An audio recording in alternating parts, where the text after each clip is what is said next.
कोई भी aeration tank, वो एसटीपी का हो या एफ्लुएंट ट्रीटमेंट प्लांट का हो या वो डब्ल्यूटीपी का हो, वो एरेशन टैंक कमीशनिंग करने के लिए एक बहुत ही इम्पॉर्टेंट चीज़ लगती है, जो है बैक्टीरिया या माइक्रोब्स या फिर बैक्टीरियल कल्चर, और जो बायोकल्चर भी बोला जाता है आजकल।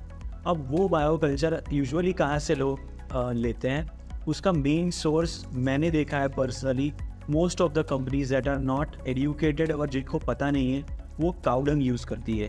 काउडंग नहीं यूज़ करती है, या तो अड़ोसी पड़ोसी या नज़दीक से कोई भी कंपनी का बायोमास ला के वो अपने एरेशन टैंक में डालेगी, या तो किसी का सेप्टिक स्लज बचा होगा वो यूज़ करेंगे। अब प्रॉब्लम क्या होती है कि आपका एसटीपी, आपका ईटीपी और आपका डब्ल्यूटीपी का एफ्लुएंट का केमिस्ट्री और वेस्ट वाटर का केमिस्ट्री पूरा अलग है कंपेयर टू द वंस जो आपके आसपास हैं। चलो हम पहले से शुरू करते हैं कि काउडंग के केस में क्या हो, काव या कैटल के रूमेन में से आता है, उसके पेट या उसके गट में से आता है। उसके पेट में कौन से बैक्टीरिया हैं?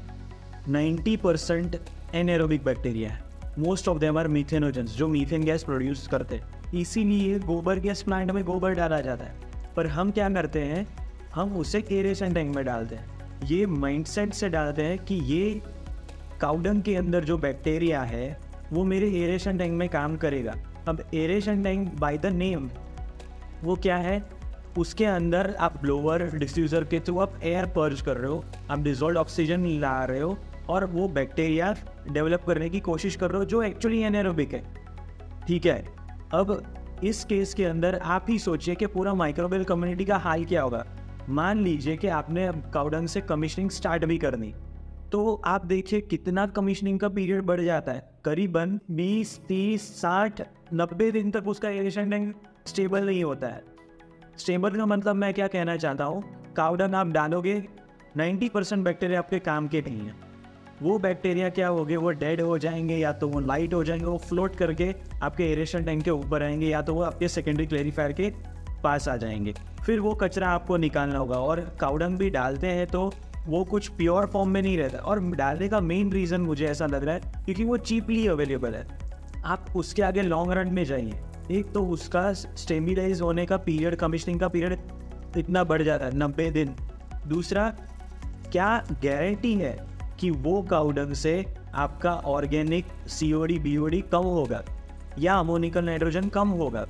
What is the assurance that वो काउडंग के अंदर जो बैक्टीरिया होंगे, जो 5-10% जो सर्वाइव हो गए हैं, वो रेप्लिकेट होके ग्रो होके आपके ऑर्गेनिक आपने बायोमास तो एरेशन टैंक में MNSS MNVS बना भी लिया, बट क्या अश्योरिटी है कि वो ऑर्गेनिक? क्योंकि मैंने एरेशन टैंक्स ऐसे देखे हैं जो 100% एफिशिएंसी के बदले वो 50% एफिशिएंसी में उसका COD BOD रिडक्शन कर रहे हैं। तो ये काउडंग की बहुत सारी ऐसी चीज़ें हैं जो एक्चुअली सदियों से 50 साल आप पुराने देखोगे तभी भी लोग ऐसा करते हैं। आज भी लोग क्यों कर रहे हैं?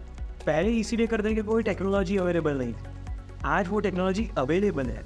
ठीक है, दूसरा लोग क्या करते हैं कि किसी और कंपनी का बायोमास ले लेंगे, दूसरे और किसी के बायोमास में, मतलब मेरी बॉडी के अंदर आप कंपेयर करो एक एरेशन टैंक को कैसे।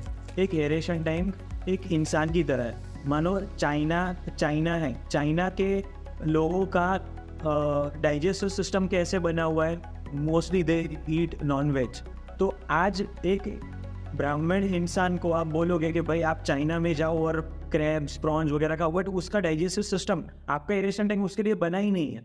तो आप क्या करोगे, आप किसी और का बायोमास लेके उसमें आप डाल रहे हो, उसमें भी यही चीज़ है, आधा बैक्टीरिया मर जाएंगे, कुछ सर्वाइव होंगे या नहीं होंगे, ना आपने कोई प्री फिजिबिलिटी टेस्ट की है कि ऐसा होगा। फिर एट द एंड वो पूरा स्लज बन के, कंपनी को तो अच्छा है, उसका स्लज आप ले रहे हो, उसका कचरा आप ले रहे हो, उसको डी वाटरिंग करके लैंडफिल साइट में भेजने की वजह से वो आपको भेज देगा। But there are very rare chances, out of 100 you can say 5-2 chances के काउडंग और ये दूसरे के स्लज और सेप्टिक स्लज के भरोसे, बायोमास के भरोसे कंपनी ने लॉन्ग टर्म एरेशन टैंक में परफॉर्मेंस कंसिस्टेंटली दिया हो।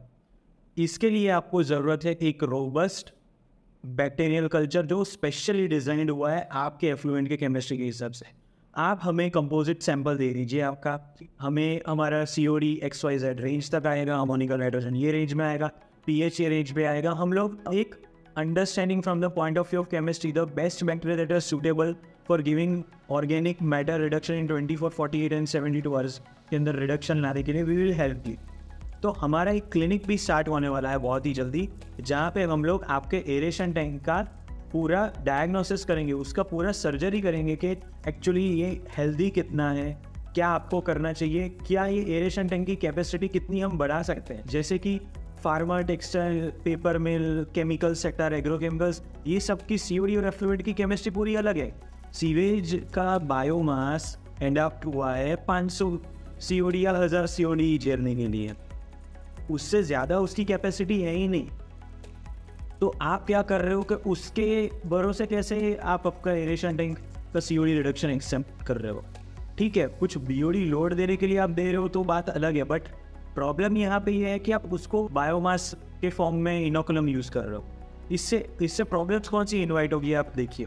आप देखोगे तो ईटीपी या एसटीपी जो भी ये सारी चीज़ों से कमीशनिंग किया हुआ प्लांट है, उसमें फोमिंग बहुत ही ज़्यादा होगी, आप डीफोमर यूज़ ज़्यादा करोगे, silicon base, non silicon base, और आप आपके ओवरहेड एक्सपेंसेस बढ़ा रहे हो। आपके एरेशन टैंक के ऊपर स्कम फॉर्मेशन होगा, सेकेंडरी क्लैरिफायर के ऊपर नेट बायोमास फ्लोट होना स्टार्ट होगा, आपका टर्बिडिटी लेवल आरओ के अंदर बढ़ जाएगा, आपको फिर अलग अलग स्क्रीनिंग और टर्बिडिटी रिमूवल के तरीके ढूंढने पड़ेंगे। बट आप ऑर्डर जनरेशन भी ज़्यादा करने वाले हो। वो फाउल ऑर्डर जनरेशन क्यों होगी? क्योंकि एक्स्ट्रा ऑर्गेनिक मैटर आ गया है, सीवेज का ऑर्गेनिक मैटर है, एक गोबर का जो अनडिजॉल्व्ड फॉर्म ऑफ ऑर्गेनिक मैटर है वो आप अंदर ऐड कर रहे हो। तो हाई ऑर्डर पूरा प्लांट की एफिशिएंसी जो जितनी होनी चाहिए थी वो आएगी नहीं, और सबसे ज़्यादा इम्पॉर्टेंट जो आप मानोगे, you are wasting the main energy of your blower, the dissolved oxygen and your oxygen transfer rate, OUR जिसे बोलते हैं, वो भी कम हो जाएगा। आपको पता है कि डिजॉल्व्ड ऑक्सीजन कितना एक्सपेंसिव है। You are running 20-50 HP motor blower to get dissolved oxygen, और आप आपके डिफ्यूज़र के ऊपर स्लज बना के उसके ऊपर प्रेशर डाल रहे हो। आपका एरेशन टैंक के अंदर, आपका एरेशन टैंक मानो 100 KL का है, उसके अंदर 10-20% तो स्लज ही होगा। वो स्लज का करना क्या है? वो स्लज एक्चुअली आपका एरेशन टैंक इफेक्टिवली 80% है, 80 KL है। 80 KL भी छोड़ो, 70 KL हो गया। 10 KL तो आपका फोम ही इतना ज़्यादा बन रहा है कि ऊपर का सरफेस एरिया का भी ऑक्सीजन अंदर ट्रांसफ़र हो नहीं पा रहा है। तो ये सारी प्रॉब्लम्स को हम इन्वाइट कर रहे हैं by using all such kind of things. तो फाइनली ये बात तय होती है कि ये तो आखिर सक्सेसफुल सीक्रेट चाबी क्या है ये एरेशन टैंक को कमीशनिंग करने की। सो आइडियली होना क्या चाहिए? ऐसा बायोमास हमें डेवलप करना है जो बहुत ही कम एडाप्शन टाइम हो, उसका adaptation period towards your effluent is very less, और आपका कमीशनिंग पीरियड बहुत ही शॉर्ट पीरियड में हो जाए।